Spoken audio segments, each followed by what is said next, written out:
A form integration morning to viewers. This is Saurabh from Web Institute.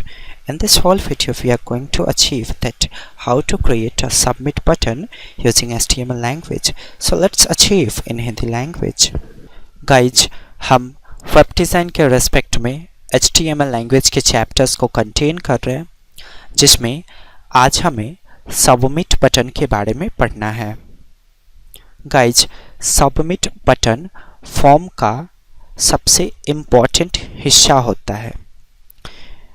आप form का उपयोग तब करते हैं जब यूजर से कोई डेटा आपको रिसीव करना होता है. ओके, तो यूजर से जिस तरह का इंफॉर्मेशन आप रिसीव करना चाहते हो वो इंफॉर्मेशन तब आपके पास पहुंचेगा जब यूज़र आपके सबमिट बटन पे क्लिक करेगा. जैसे इस लेआउट में आप देख रहे हो कि मैंने एक लॉगिन फॉर्म बनाया है, यूज़र नेम और पासवर्ड. तो सिंपली यूज़र नेम वाले बॉक्स में यूज़र अपना यूज़र नेम फिलअप करेगा, पासवर्ड वाले बॉक्स में यूज़र अपना पासवर्ड फिलअप करेगा. तो क्या सिर्फ फिलअप करने से आप इस डेटा को रिसीव कर पाएंगे? नहीं. यूज़र नेम और पासवर्ड फिलअप करने के बाद जब तक इस बटन पे क्लिक नहीं करेगा तब तक यूज़र से रिलेटेड आप यूज़र नेम और पासवर्ड को रिसीव नहीं कर पाओगे. क्लियर? तो ये जो बटन आप देख रहे हो जिसमें लॉगिन लिखा हुआ है, इसी बटन को हम सबमिट बटन के नाम से जानते हैं. तो सबमिट बटन फॉर्म से रिलेटेड सारे डेटा को सर्वर पे सेंड करने का काम करता है. ओके, सो आप इसको प्रैक्टिकली अचीव करें. गाइज, ये वीडियो प्रीवियस पार्ट का कॉन्टिन्यूशन है, सो काइंडली इसे अचीव करने से पहले इसके प्रीवियस पार्ट को देख ले, फिर इस वीडियो को कंटिन्यू करें. ओके, सो सिंपली सबसे पहले HTML के कंप्लीट स्ट्रक्चर को राइट कर ले. अगर आपने मेरा प्रीवियस वीडियो देखा है तो आपको पता होना चाहिए फॉर्म की कोडिंग हम कैसे करते हैं. सिंपली मैं शॉर्ट वे में बताता हूँ आपको.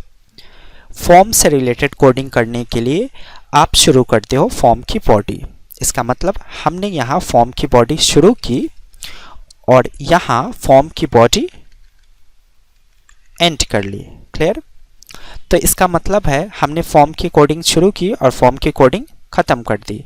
अब फॉर्म से रिलेटेड आप जितने भी कोडिंग्स करोगे सारी कोडिंग्स फॉर्म टैग के अंदर होंगे. ओके, सो सिंपली आपको लिखना था यूज़र नेम, तो आपने एज पर कंटेंट राइट किया यूज़र नेम. ठीक है, अब मैं यूज़र नेम के लिए इनपुट फील्ड बनाने वाला हूँ.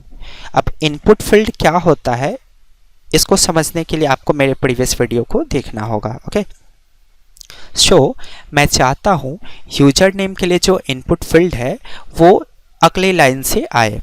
मैं नहीं चाहता हूँ कि यूज़र नेम के बगल में इनपुट फील्ड हो, इसके लिए मैं इस लाइन को ब्रेक कर रहा हूँ. क्लियर?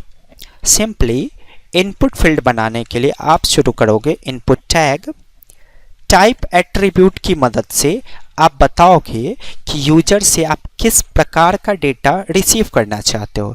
तो बेसिकली एक यूज़र का यूज़र नेम टेक्स्ट फॉर्मेट में ही हम रिसीव करेंगे. ओके, हमने टाइप एट्रीब्यूट का उपयोग कर लिया. अब सिंपली नेम एट्रीब्यूट लगाकर आप बताओगे कि आप इस इनपुट फील्ड को किसके लिए बना रहे हो. तो सिंपली आप इस इनपुट फील्ड को यूज़र नेम के लिए बना रहे हो, तो आप नेम के वैल्यू में टाइप करोगे user name. Clear? So guys, एक इनपुट फील्ड में दो एट्रीब्यूट कंपलसरी है. टाइप एट्रीब्यूट लगाकर आप बताते हो कि आप इस इनपुट फील्ड से किस तरह का डेटा रिसीव करना चाहते हैं.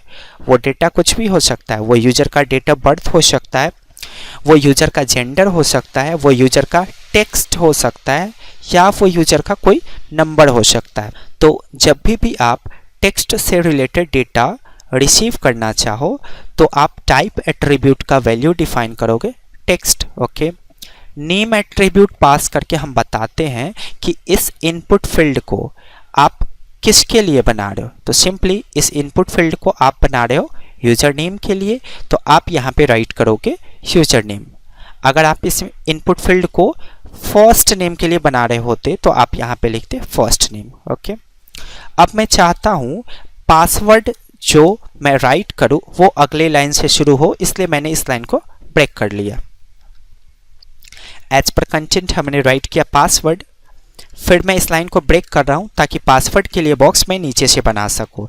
तो सिंपली आप शुरू करेंगे इनपुट टैग, टाइप एट्रीब्यूट लगाकर आप डिफाइन करेंगे कि आप किस तरह का डेटा रिसीव करने वाले हैं। सिंपली आप पासवर्ड को टेक्स्ट के रूप में रिसीव नहीं कर सकते हैं।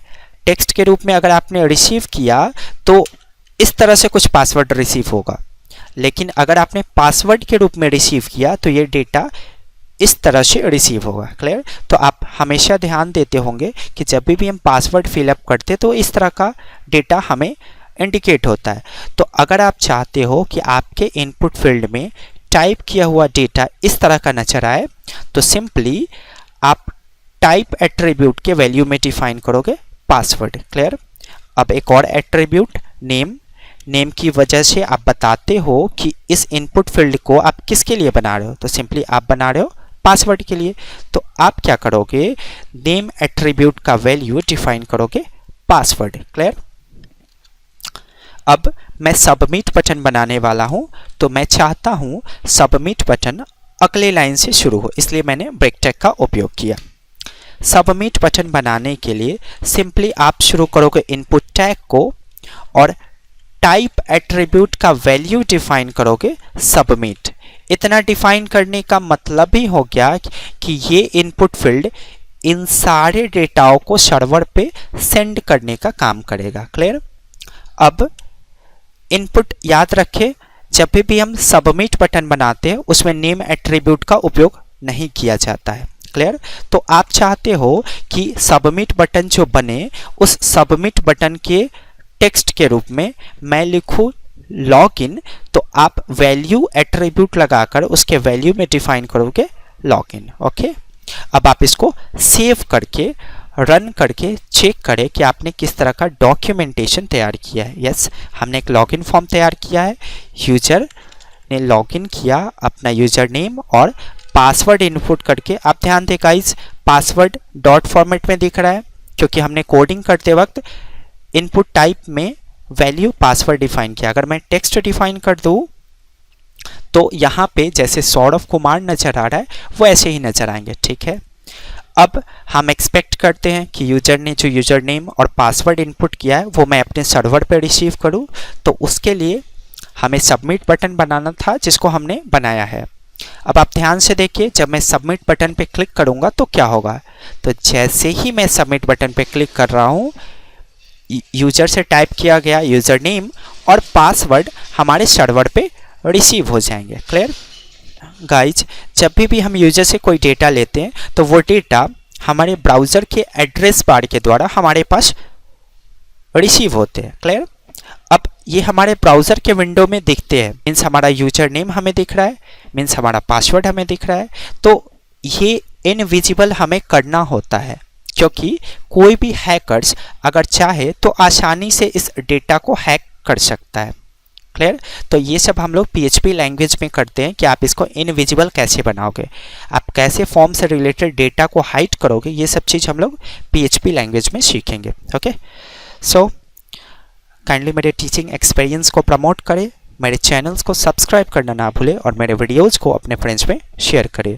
So thanks for watching my videos guys, have a great day.